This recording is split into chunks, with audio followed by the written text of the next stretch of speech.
नमस्कार दोस्तों, स्वागत है आप सभी का मेरे चैनल विज्ञान शास्त्र पर। मेरा नाम है नीलव, आईआईटी दिल्ली से हूँ मैं। आज हम शुरू करने वाले JEE advance previous year question series का एक बहुत ही महत्वपूर्ण chapter halogen derivative. Session start करने से पहले कुछ जरूरी बातें। पहले इस चैप्टर को एक बार अच्छे से रिवाइज करके आना। जब क्वेश्चन आए तो पहले खुद से ट्राई करना। अगर सॉल्व हो जाए तो अपना आंसर क्रॉस चेक करो, और अगर नहीं हो पाए तो टेंशन मत लेना, सोल्यूशन तो मैं करा ही दूंगा। और हाँ, आज के सेशन में मैं ना सिर्फ सवालों को सॉल्व कराऊंगा बल्कि उनके पीछे जो कॉन्सेप्ट छुपे हुए हैं उनके भी डिटेल में समझा दूंगा। तो चलिए शुरू करते हैं और सीखने को मजेदार और असरदार बनाते हैं। तो आज का जो चैप्टर है वो है हैलोजन डेरिवेटिव्स का चैप्टर है। तो हैलोजन डेरिवेटिव्स में इधर एक मतलब 10 साल का प्रीवियस ईयर क्वेश्चंस में 10 साल का मैं ले आया हूँ जेईई एडवांस के लिए। और इसमें से एक ही सवाल इनऑर्गेनिक का है। तो मेनली सवाल जो आता है ये ऑर्गेनिक का ही आता है। तो इस सवाल में ना मतलब हैलोजन डेरिवेटिव्स करने से पहले एक बार अच्छे से SN1 SN2 रिएक्शन पढ़ लो। इस और स्टीरियोकेमिस्ट्री का नॉलेज तो होना ही होना है, क्योंकि ऑर्गेनिक केमिस्ट्री में सबसे ज्यादा स्टीरियोकेमिस्ट्री का रोल होता है। स्टीरियोकेमिस्ट्री का नॉलेज अगर अच्छा खासा हो जाए ना, तो एक बंदे का ऑर्गेनिक का कोई क्वेश्चन नहीं अटकेगा। अगर स्टीरियोकेमिस्ट्री का चैप्टर नहीं पढ़ रहे हो तो स्टीरियो तो लगभग ऑर्गेनिक में हर सवाल में तुम अटकोगे। तो ये जेईई एडवांस 2023 का एक सवाल है। पहला सवाल में बोला है कि -1 ब्रोमो टू इथाइल पेंटेन को सोडियम हाइड्रोक्साइड और SN2 रिएक्शन कर रहा है। अब पहले तो कंपाउंड ड्रॉ कर लेते हैं। 1 bromo two ethyl pentane.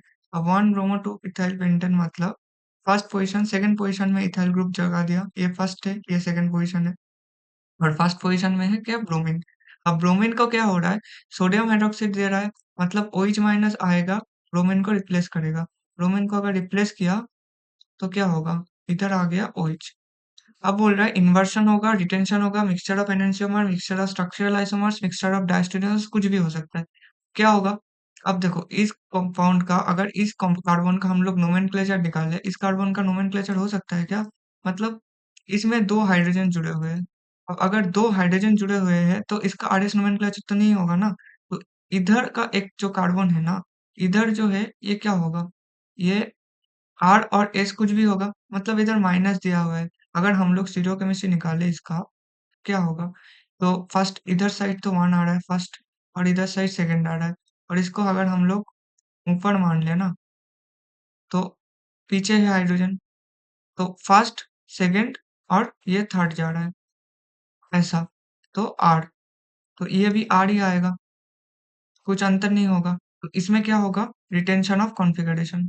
First P का 2 आ रहा है, पी का 2 आ रहा है, मतलब ए भी खत्म, और मतलब सी भी खत्म, और बी हो सकता है या फिर डी हो सकता है। अब क्या, सेकंड में चलते हैं। 2 ब्रोमोपेंटेन, 2 ब्रोमोपेंटेन का अगर हम लोग स्ट्रक्चर ड्रॉ करें तो 2 ब्रोमोपेंटेन ये आता है, 2 ब्रोमोपेंटेन। इसमें भी SN2 कराया गया है, तो OH माइनस आके अटैक करेगा, अटैक करेगा, इसमें होगा क्या, इधर आएगा OH। हाँ, अब SN2 रिएक्शन में होता क्या है, SN2 रिएक्शन में हम सबको पता है SN2 रिएक्शन करता क्या है। SN2 रिएक्शन में इन्वर्शन ऑफ कॉन्फ़िगरेशन होता है, और SN1 में मिक्सचर ऑफ प्रोडक्ट्स बनते हैं। अब मिक्सचर ऑफ प्रोडक्ट्स जो बनते हैं, मिक्सचर ऑफ प्रोडक्ट्स में क्या मिक्सचर बन सकता है, एनेंटियोमर बन सकता है, अगर उसमें जीरो काइरल सेंटर, एक्स्ट्रा कोई काइरल सेंटर ना प्रेजेंट हो, मतलब एक ही काइरल सेंटर हो पूरा कंपाउंड में, जिस एक ही काइरल सेंटर हो। और अगर डायस्टेरियोमर बन रहा है, डायस्टेरियोमर अगर बन रहा है, डायस्टेरियोमर बन रहा है तो मतलब दो मिनिमम दो मिनिमम काइरल सेंटर तो चाहिए चाहिए। हाँ, अब देखो 2 ब्रोमोपेंटेन में ये इसमें क्या है, एक ही काइरल सेंटर है और इसमें SN2 हो रहा है, मतलब इसका अगर R रहेगा तो ये S हो जाएगा। तो सीधी बात है, 2 ब्रोमोपेंटेन के जब एक्वस सोडियम हाइड्रोक्साइड ट्रीट करोगे तो इसका क्या होगा, इन्वर्शन ऑफ कॉन्फ़िगरेशन होगा। तो इधर तो Q का 4 आ गया, तो ये भी गलत हो गया, तो सही आंसर तो ये आ गया। मगर ये मैं सारे मतलब सारे ऑप्शन से मतलब डिस्कस कर लेता हूँ, क्योंकि तुम्हें ना, क्योंकि तुम्हें तो मतलब प्रीवियस ईयर क्वेश्चन डायरेक्ट उठ के तो नहीं आएगा। अगर आएगा तो क्या आएगा? इसका पीछे जो कॉन्सेप्ट छुपा हुआ है ना, उसके वो कॉन्सेप्ट जानने से मतलब है तुम्हें। क्वेश्चन सॉल्व तो हो ही जाता है, मतलब क्वेश्चन सॉल्व करने से क्या ही जाएगा।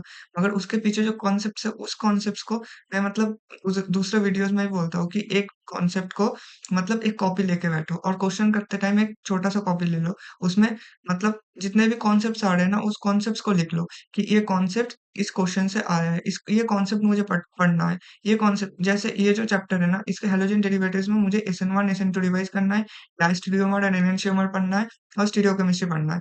इतना सा कर लो तभी हो जाता है। तो थर्ड में क्या होता है 3 ब्रोमो 3 मिथाइल हेक्सेन। तो ये तो हो गया हेक्सेन का।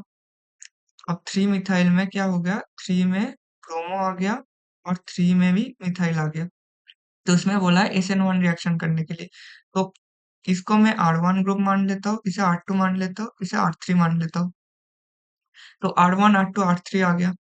R1, R2 और R3 को अगर SN1 रिएक्शन जाना पड़ता है, तो इधर से ब्रोमीन निकलते हैं और कार्बोकैटायन बनता है। अब कार्बोकैटायन में खास बात क्या होता है, कार्बोकैटायन में जो अटैक होता है ना, ये अटैक ऊपर से भी पॉसिबल है, नीचे से भी पॉसिबल है। तो इसमें जो बनता है और R1, R2, R3 तीनों अलग-अलग ग्रुप से, तो इसमें जो बनता है, उसमें क्या बनता है मिक्सचर ऑफ। तो एक तो बनेगा प्रोडक्ट R और एक प्रोडक्ट बनेगा S। तो इसमें क्या होगा मिक्सचर ऑफ एनहांसियमर मतलब R का 3। और इसके बाद क्या आ रहा है एस। एस में मैं बोला हूँ कि सिंगल एनिसोमर है जिसकी वजह से एक्वस NaOH सोडियम हाइड्रोक्साइड से SN1 रिएक्शन हो रहा है। SN1 रिएक्शन होने के बाद क्या होगा ये ब्रोमीन हट जाएगा। ब्रोमीन हटने के बाद इधर पॉजिटिव सेंटर आएगा। OH माइनस आके पॉजिटिव सेंटर में अटैक करेगा। पॉजिटिव सेंटर में जब OH माइनस आके अटैक करेगा तब क्या होगा तो ये तो हम लोगों का मिथाइल था। इसमें भी मिथाइल था। सॉरी इसमें मिथाइल था। और इसमें ब्रोमीन की जगह एक बार OH आएगा और एक बार यही जगह उल्टा हो जाएगा। ये तो मिथाइल कॉमन है। ये मिथाइल पीछे चला जाएगा और ये OH आगे आ जाएगा। इसमें क्या बन रहा है? इसमें बन रहा है मिक्सचर ऑफ डायस्टेरियोमर्स।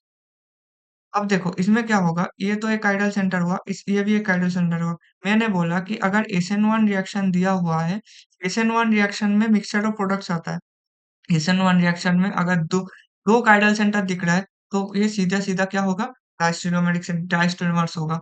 मतलब ये तो बिल्कुल लिख लो कि एक काइरल सेंटर दिख गया, SN1 रिएक्शन में एक काइरल सेंटर दिख गया, वो तो एनेंटियोमर होगा और अगर SN1 रिएक्शन में 2 काइरल सेंटर दिख गया, वो होगा डायस्टेरोमर्स। हाँ, मेसो कंपाउंड्स हो सकता है मतलब टिपिकल कुछ कंपाउंड्स में मतलब ये रटने का कोई चीज़ नहीं है, ये समझने की चीज़ है। अगर देख रहे हो कि ऊपर-नीचे सब कुछ सेम दिख रहा है, तब मेसो कंपाउंड बन सकता है। मगर इसमें देखो, इसमें एक जगह OH है, इसमें तो OH नहीं है ना, तो मेसो कंपाउंड की कोई ज़रूरत ही नहीं है, तो वो डायस्टेरोमर्स है। अब नेक्स्ट क्वेश्चन में चलते हैं। नेक्स्ट क्वेश्चन में बोला गया है कि ये रेड फास्फोरस और ब्रोमीन देके आर प्रोडक्ट मेजर। अब पहले तो प्रोजेक्ट प्रोडक्ट लिख लेते हैं। रेड फास्फोरस और ब्रोमीन देके क्या होगा ये OH रिप्लेस हो जाता है ब्रोमीन से। अब बोला गया है on estimation of bromine in 1 gram of R इसका 1 ग्राम दिया है using Carius method the amount of AgBr found in gram. अब अगर इसका हम लोग इसका an estimation of bromine in 1 gram of R इसका हम लोग को पहले मॉलिक्यूलर वेट लिख लेते हैं। इसका मॉलिक्यूलर वेट क्या होगा? इसका मॉलिक्यूलर वेट होगा पहले तो 6 कार्बन है, 7 कार्बन है, मतलब 7 into 12 प्लस हाइड्रोजन कितने हैं? इधर 4 और इधर 6, 6 into 1 प्लस दो ब्रोमीन का आएगा 160, 2 into 80। तो इसमें क्या आ रहा है? 250 आ रहा है शायद। 784 प्लस 6 प्लस 160 मतलब 90 प्लस 160 250 ग्राम। तो रहा है इधर compound one estimation of number of moles of R formed क्या होगा 1/250 मोल।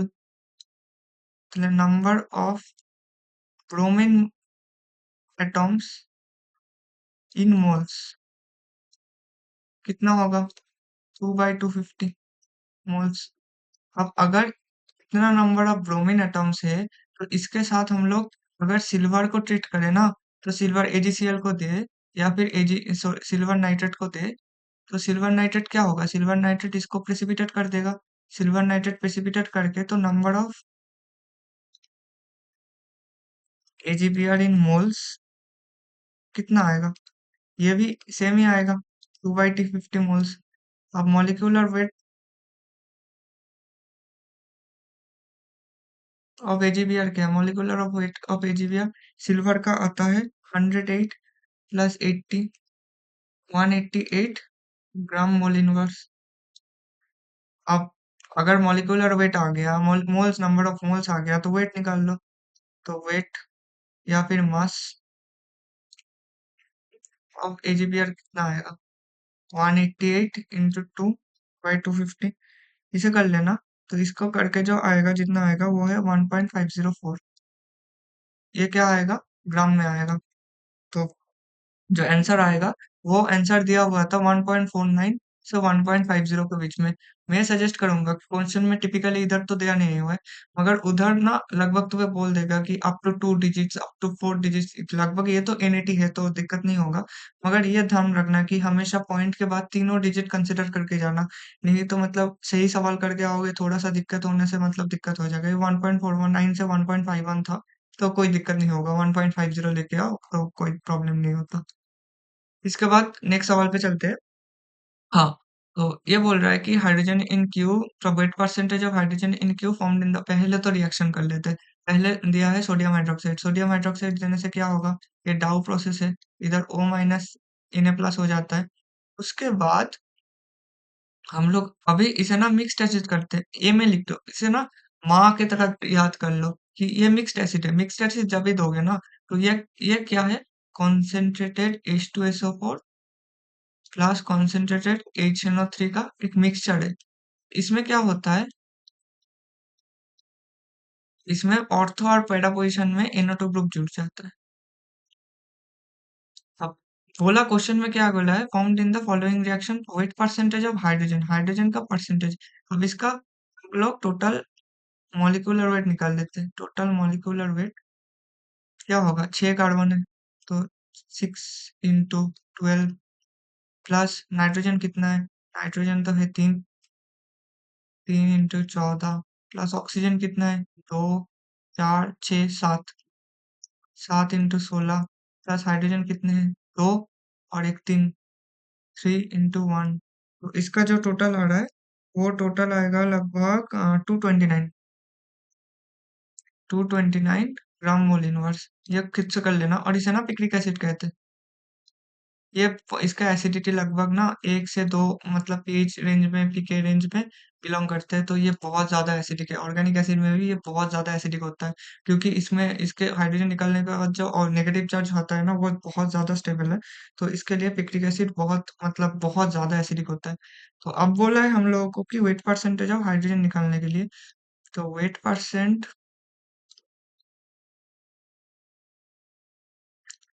Of hydrogen in Q is equal to 3/229 into, क्योंकि 3 हाइड्रोजन है, इंटू ये आएगा, इंटू 100% आएगा।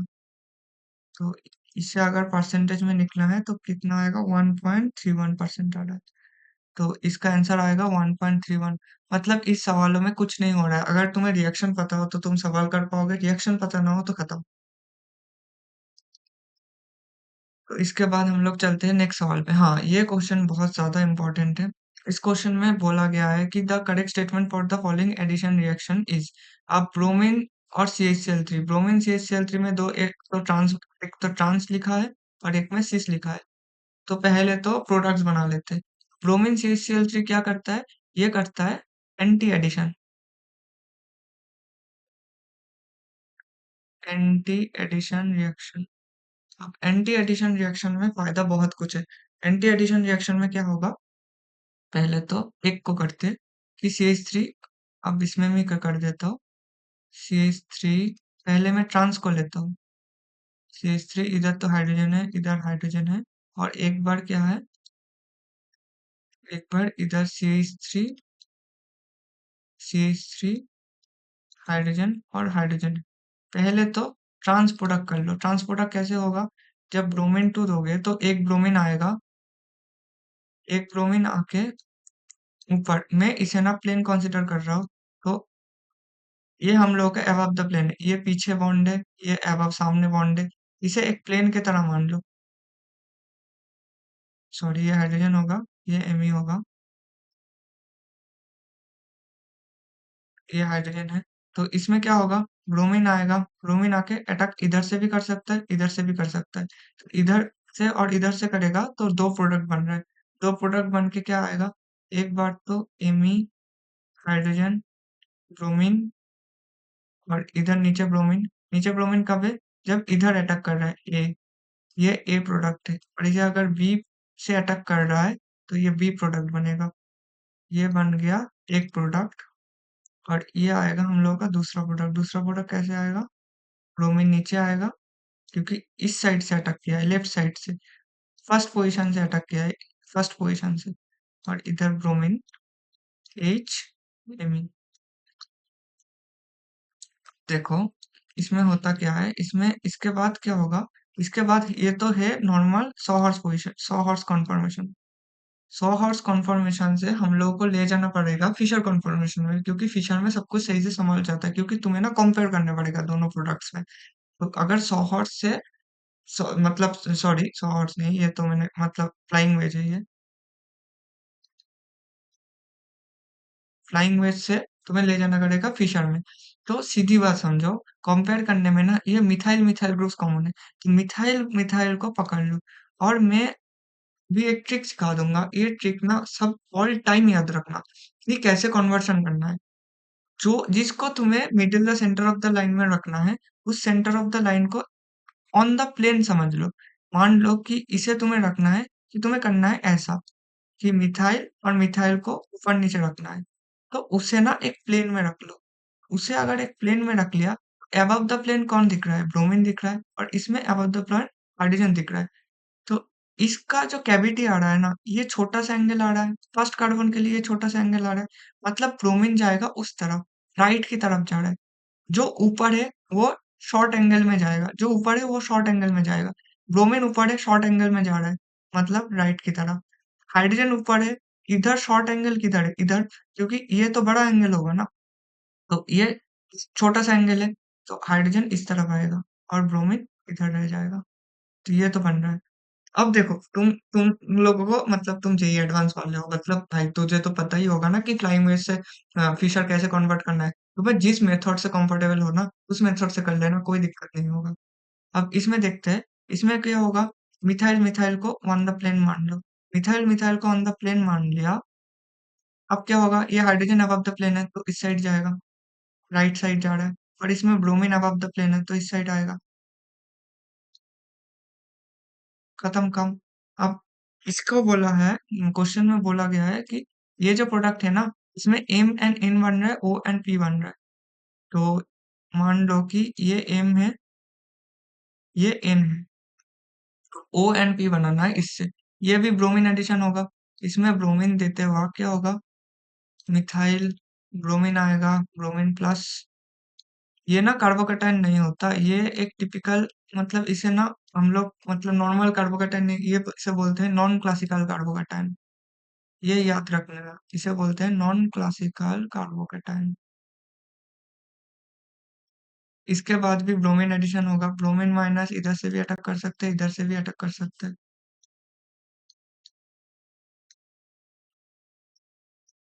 अब ब्रोमीन अगर इधर से अटैक करे, मतलब ए पोजीशन से अटैक करे और इसमें बी पोजीशन से अटैक करे तो क्या होगा? फर्स्ट ए पोजीशन से अटैक करे तो क्या होगा? मिथाइल आ रहा है, हाइड्रोजन, ब्रोमीन, और इधर ब्रोमीन जाएगा, क्योंकि इधर अटैक करेगा तो ये खुल जाएगा ना, हाइड्रोजन और मिथाइल, और इसमें आ रहा है methyl, methyl, bromine, bromine, hydrogen, hydrogen. तो इसको मैंने फिर से बोला कि है हम लोगों का, अगर तुम्हें इधर से ये फ्लाइंग वेज से तुम्हें कन्वर्ट करना है फिशन में, तो फिशन में कन्वर्ट करने के लिए जो मिथाइल मिथाइल है ना, उसको एक प्लेन में मान लो। मिथाइल मिथाइल को प्लेन में मान लो। अब ब्रोमीन क्या है? ब्रोमीन बिलो द प्लेन है। हाइड्रोजन क्या है? अबव द प्लेन, तो हाइड्रोजन इस साइड जाएगा। इस साइड सेकंड कार्बन में भी क्या है? ऊपर है हाइड्रोजन, हाइड्रोजन जाएगा इस तरफ, राइट की तरफ। खत्म काम। अब इसमें मिथाइल है, इसमें भी मिथाइल मिथाइल है, तो इस बार क्या? ब्रोमीन जाएगा इस तरफ, क्योंकि ये ऊपर है, ऊपर है और इस साइड जा रहा है। अब इसमें हाइड्रोजन है ऊपर, राइट की तरफ जा रहा है। हाँ, अब देखना पड़ेगा। अब क्वेश्चंस में आओ, क्वेश्चंस में बोला क्या है? क्वेश्चन में बोला है MnO, NnP are two pair of diastereomers. अब NnO बोला है एंड NnP। अब MnNO अब Mn क्या है? Mn Mn क्या है? Mn तो एनंशियोमर है भाई। अब ORP क्या है? ORP भी एनंशियोमर है। अब हम लोगों को बोला है कि ये जो दोनों है ना, सॉरी, MnO एंड NnP, अब इन दोनों के बीच में कंपैरिजन करने बोला है। अब देखो, पहले क्वेश्चन में ही मैंने समझाया था कि अगर किसी भी जगह इसमें, जैसे ये तो एक मेसो कंपाउंड है, तो इसमें भी ये क्या है? ये तो काइडल सेंटर नहीं है, इसमें डायस्टेरियोमर्स है। डायस्टेरियम मतलब दो काइडल सेंटर प्रेजेंट है। इसमें भी दो काइडल सेंटर प्रेजेंट है, इसमें भी दो काइडल सेंटर प्रेजेंट है। अब इन दोनों को अगर हम लोग कंपेयर करें ना, क्या हो रहा है?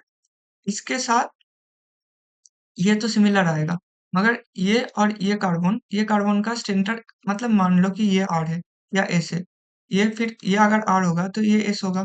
तो इसमें क्या है? ये आर आ रहा है, मगर ये भी तो आर आएगा ना। तो इसके वजह से क्या हो रहा है? आर एस नोमेनक्लेचर, मतलब इसे कुछ भी मान सकते हो, आर भी मान सकते हो, एस भी मान सकते हो, करने की जरूरत ही नहीं है आर एस नोमेनक्लेचर। मतलब ये अगर आर होगा तो इसके ये एक बीच में से प्लेन निकाल दो, तो ये उसका उल्टा आ रहा है, मतलब ये एस आएगा। अगर आर आ रहा है, ये एस आ रहा है, तो इसका और इसका क्या आ रहा है? Diastereomeric conformation, diastereomeric configuration. तो फर्स्ट ऑप्शन तो सही है। बोल रहा है कि bromination process through trans addition both the reaction, trans addition से तो जा रहा है। बोला है O and P are identical molecules. O and P, ये था हम लोग का ओ, और ये है आई पी। ये तो दोनों भाई एनंशियोमर दिख रहा है, सीधी सीधी है, एनंशियोमर दिख रहा है। क्योंकि अगर इसके तुम घुमा भी दोगे ना, ये ब्रोमीन इधर जाएगा, तो कुछ फर्क नहीं पड़ता। तो ये क्या है? एनंशियोमर्स है, आइडेंटिकल नहीं है, एनंशियोमर्स। और हम लोगों को पता है MnO NnP two pairs of diastereomers, हम लोगों को पता है। तो ये तो एनंशियोमर्स गलत हो गया, तो सी और ऑप्शन और डी और ऑप्शन गलत हो गया। तो फोर्थ का सही ऑप्शन हो गया ए एंड डी। इसके बाद आते हैं नेक्स्ट क्वेश्चन पे। नेक्स्ट क्वेश्चन जेईई एडवांस 2017 का है। और the following compounds the correct statements with respect to nucleophilic substitution reactions are. अब देखो, न्यूक्लियोफिलिक सब्स्टिट्यूशन SN1 तभी फेवरेबल होता है जब 2 डिग्री या 3 डिग्री होता है। मैक्सिमम 3 डिग्री केस में SN1 फेवर होता है, और SN2 का फेवर होता है मैक्सिमम 1 डिग्री में। 1 डिग्री, 2 डिग्री में तो फिर भी 2 डिग्री में डिपेंड्स करता है, मगर 1 डिग्री में फेवर्स SN। अब देखो, ये तो 3 डिग्री कार्बन रहा, ये भी 2 डिग्री कार्बन रहा। अब 2 डिग्री में इधर मिथाइल ग्रुप है और इधर फिनाइल ग्रुप है, तो ये SN1 दिखाएगा। अब ये तो भाई सीधी-सीधी बात है, इधर कोई फिनाइल डिग्री नहीं है, तो ये फर्स्ट डिग्री 1 डिग्री कार्बन है, और ये भी 1 डिग्री कार्बोकैटायन है, 1 डिग्री कार्बोकैटायन है। अब फिनाइल रिंग क्या शो करता है? Phenyl ring minus I effect show करता है, और माइनस एक वाई इफेक्ट की वजह से इसका SN2 रिएक्शन का प्रोबेबिलिटी बहुत हाई हो जाता है। क्या होता है? रेट हाई हो जाता है। तो 1 एंड 2 फॉलोज SN2 रिएक्शन, ये तो सही बात है। इसका SN2 रिएक्शन ये दोनों जा रहा है, क्योंकि ये 3 डिग्री और 2 डिग्री है, तो फर्स्ट और 1 डिग्री और 1 डिग्री, ये तो SN1 SN2 जाएगा। अब फिर बोल रहा है था order of reactivity for 1 3 and 4 is 4 1 3। अब 1 3 और 4 में निकालना है। तो फर्स्ट में क्या है? फर्स्ट में तो ये हो रहा है, तो इसमें अगर हम लोग का SN2 से जा रहा है, और पिछले में क्या हो रहा है? मिथाइल, मिथाइल और मिथाइल। अब इसमें कार्बोकैटायन SN1 से जाएगा। अब इसमें क्या होगा? SN2 से जाएगा ये भी।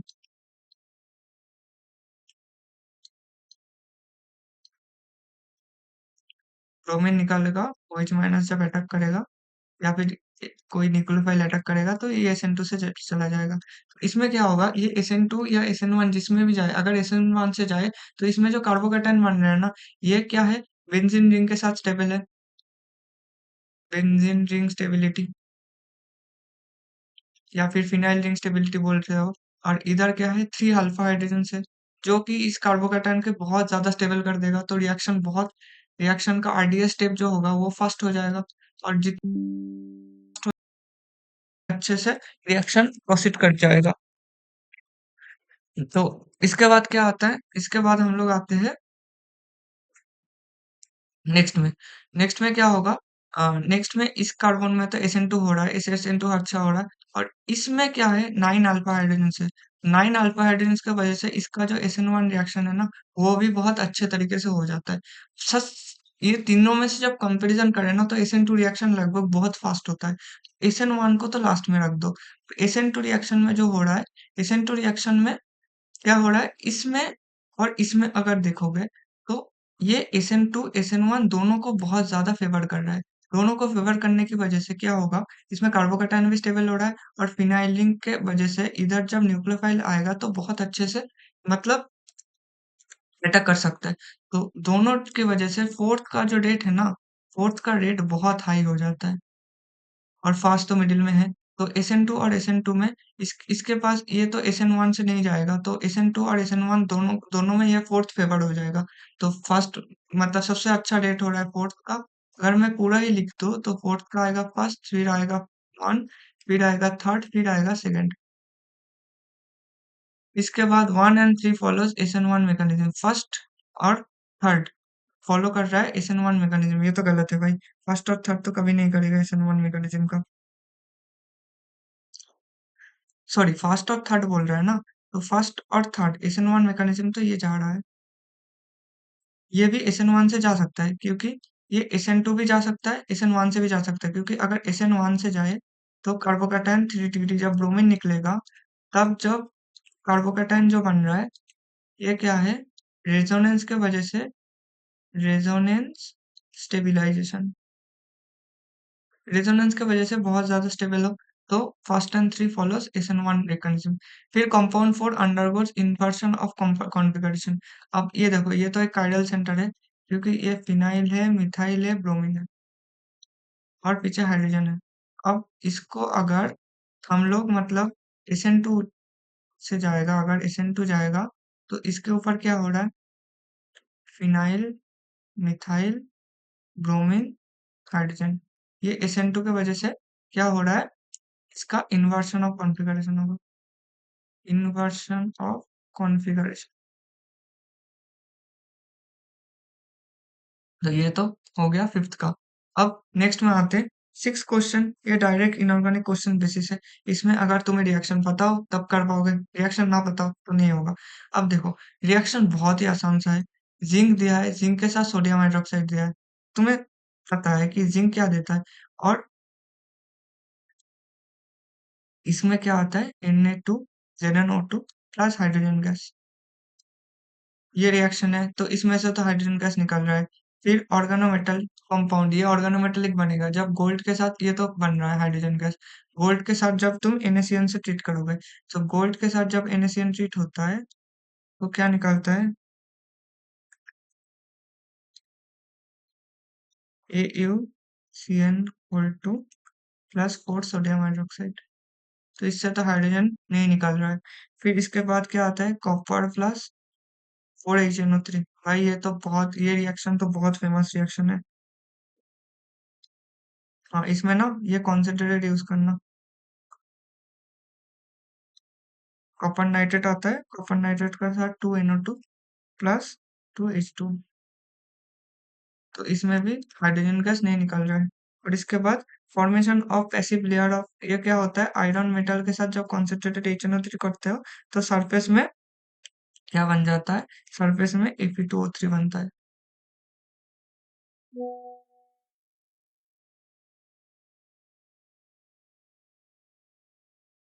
तो इसके वजह से इसका जो आंसर होगा सिक्स का, वो सिर्फ यही होगा, B C D गलत है। इसके बाद हम लोग आते हैं सेवेंथ क्वेश्चन पर। अब सेवेंथ क्वेश्चन ना बहुत बहुत ही ज्यादा इंपॉर्टेंट है। इसका मैं सही से समझा दूंगा कि इसका होगा क्या। One equivalent HBr। अब किसी को अगर सही से लग जाए ना, किसी को कोई पढ़ के आएगा ना, सीधी सीधी बोल देगा कि भाई ये होगा आंसर। क्योंकि क्या हो रहा है भैया, कि जब मिथाइल और CH2, अब इधर है CH2, इसे हम लोग जब HBr से ट्रीट करें, तो HBr है क्या, एसिड। H प्लस तो मार्कोनी कप्स रूल लगेगा, तो ये इधर जाएगा, तो इधर जो कंपाउंड फॉर्म होगा, ये CH3 आएगा तो कार्बोकेटाइन इधर सबसे ज्यादा स्टेबल है,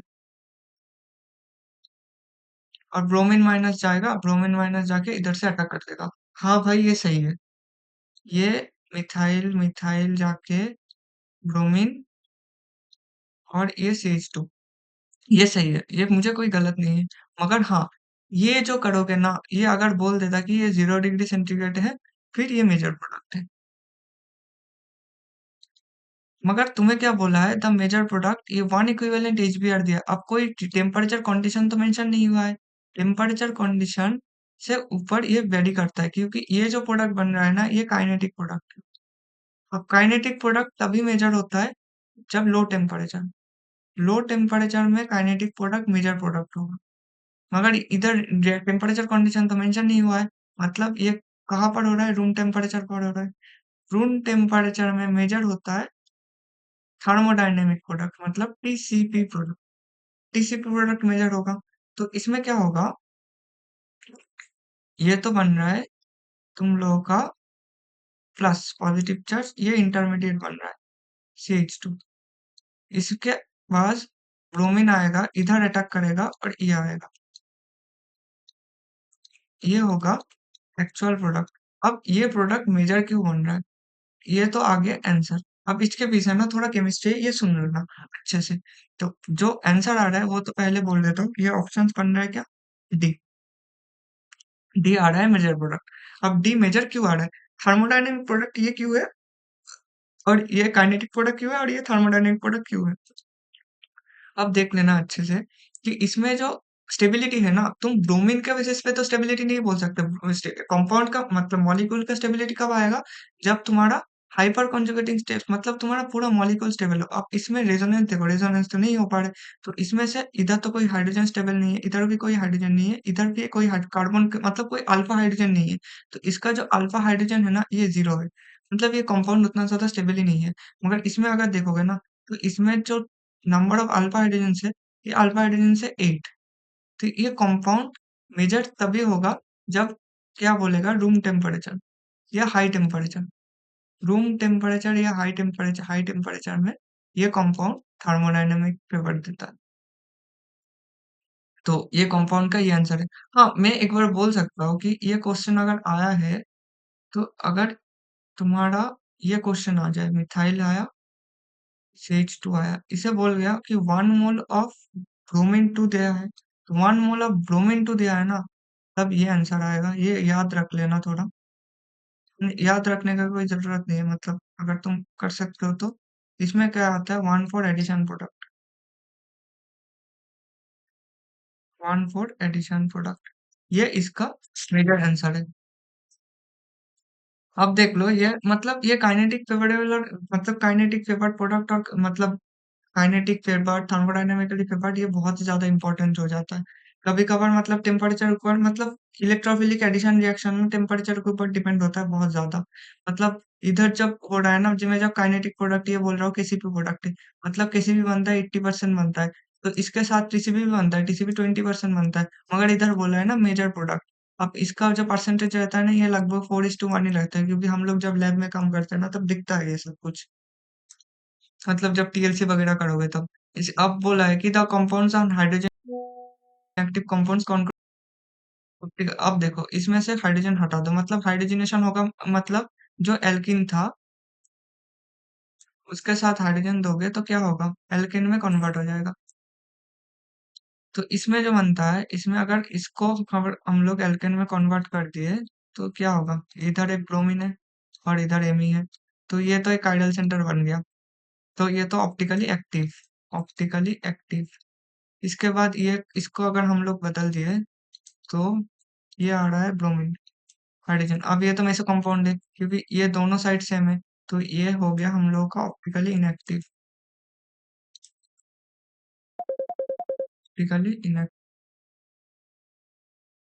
ऑप्टिकली इनएक्टिव कंपाउंड।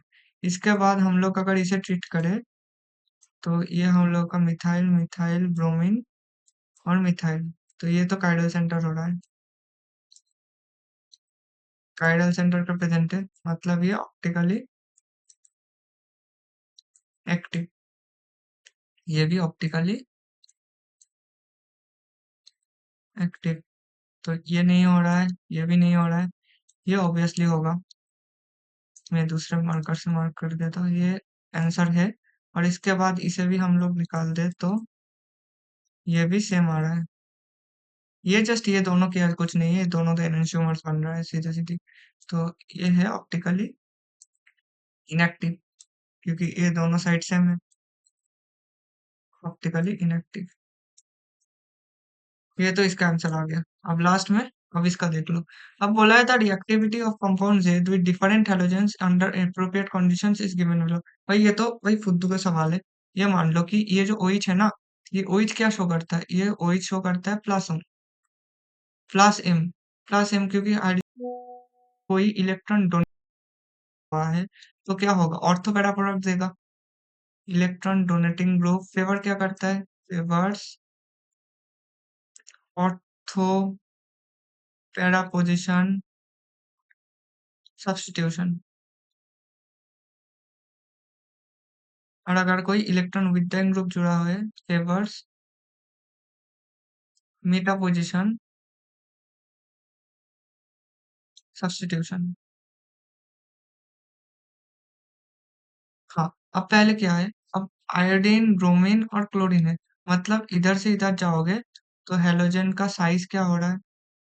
हैलोजन का जो साइज है वो डिक्रीज हो रहा है। अब पहले तो इसको देख लेते हैं। OH और इधर क्या है? थर्ड ब्यूटाइल ग्रुप है, ये बहुत ज्यादा बल्की है। अब पहले आयोडीन लोगे ना, तो क्या कौन सा पोजीशन पोजीशन है? ये पोजीशंस वैलिड है, ये पोजीशंस वैलिड है और ये पोजीशन वैलिड है। तो ये दोनों तो रिपल्शन की वजह से आएगा नहीं। अगर रिपल्शन की वजह से आएगा नहीं तो ये OH और ये थर्ड ब्यूटाइल ग्रुप है, तो इसके वजह से क्या आएगा? इधर आ सकता है एक आयोडीन। इसके बाद हम लोग देते हैं इस कंपाउंड के ऊपर, हम लोग क्या करते हैं? ब्रोमीन को देते हैं। ब्रोमीन को दोगे तो ब्रोमीन आएगा। तो ब्रोमीन कौन से पोजीशन में आ सकता है? बताओ एक सेकंड। हाँ, ब्रोमीन आएगा। इस पोजीशन तो वैकेंट है ही है। अब और कौन सा पोजीशन में आ सकता है? ये ना ऑर्थो, ये पैरा प्रोडक्ट बहुत ज्यादा फेवरेबल हो जाता है, तो थोड़ा सा मतलब स्टेबिलिटी की वजह से ब्रोमीन इधर आ भी जाता है। तो ये डाई हेलो सब्स्टिट्यूशन आता है। मगर इसका रेशियो भी बहुत कम ही होता है। ये मेजरली दिखाता है, मतलब वो मोनोहेलोजन ही दिखा देता है, क्योंकि इस पोजीशन में भी होता है। मगर जब तुम लोग क्लोरीन को सब्स्टिट्यूट करोगे ना, क्लोरीन को दोगे, तो क्लोरीन का साइज बहुत छोटा है। और क्लोरीन का साइज छोटे होने की वजह से क्लोरीन तीनों जगह पर आ जाता है। तो इसके पीछे जो रीजन काम कर रहा है, उसके पीछे रीजन क्या काम कर रहा है? पहले तो इस हेलोजन का साइज, हेलोजन का साइज कंपैरिजन, और ये थर्ड ब्यूटिल ग्रुप का स्टेरिक। तो फर्स्ट क्वेश्चन क्या है? क्वेश्चन बोला है, तो observe pattern of electrophilic substitution can be steric effect of the halogen, ये तो सही है। The steric effect of the third butyl group, ये भी सही है। Electronic effect of the phenolic group, electronic effect of the phenolic group तो सही है। तो क्योंकि रीजन ही वो था कि इलेक्ट्रॉन डोनेटिंग ग्रुप होगा तो ऑर्थो पैरा पोजीशन में सब्स्टिट्यूशन आएगा। उसके बेसिस पे ही तो क्वेश्चन का आंसर आ रहा है। अब बोला है तो फेनोलिक ग्रुप का तो मतलब OH का इलेक्ट्रॉन डोनेटिंग ग्रुप में कंसीडर हो रहा है, उसमें ऑर्थो और पैरा सब्स्टिट्यूशन हो रहा है। और electronic effect of the third butyl group इधर, अगर हाँ, अब फेनोलिक ग्रुप का कंसीडर क्यों कर रहे हैं और थर्ड ब्यूटाइल ग्रुप का कंसीडर क्यों नहीं कर रहे हैं? क्योंकि थर्ड ब्यूटाइल क्या दे रहा है? प्लस आई दे रहा है और कुछ नहीं दे रहा है। और ये प्लस एम दे रहा है। और तो हमको भी पता है कि प्लस एम बहुत ज्यादा डोमिनेटिंग होता है प्लस आई से। इसके वजह से हम लोग OH का कंसीडर कर रहे हैं, आई का नहीं कंसीडर कर रहे हैं। तो ये जो रिएक्शन होगा ना, इसमें थर्ड ब्यूटाइल ग्रुप का इलेक्ट्रॉनिक इफेक्ट इतना ज्यादा कंसीडर नहीं होगा, क्योंकि अगर इलेक्ट्रॉन तो नहीं हो रहा है, तो इसके वजह से जो आंसर आ रहा है वो आंसर क्या आएगा? A, B and C। तो इसका सही आंसर है A, B एंड C।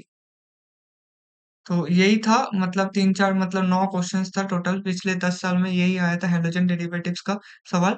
और वीडियो अच्छे लगे तो मतलब भाई लाइक कर देना, शेयर कर देना, और सबसे इम्पोर्टेंट बात है भाई, जेईई एडवांस बहुत पास है और मेंस क्लियर हो गया, और अब बहुत जल्दी जल्दी वीडियोस तो मैं डालता ही जाऊंगा। एक बार कर लेना, मैं मतलब हर एक दिन सुबह जब वीडियोस आए ना, वीडियोस को देख लो, एक बार सही से देख लो, करते जाओ। वीडियोस देखने में 1 घंटा ही लगता है। एक मतलब ढंग से पहले तो क्वेश्चंस प्रैक्टिस कर लो।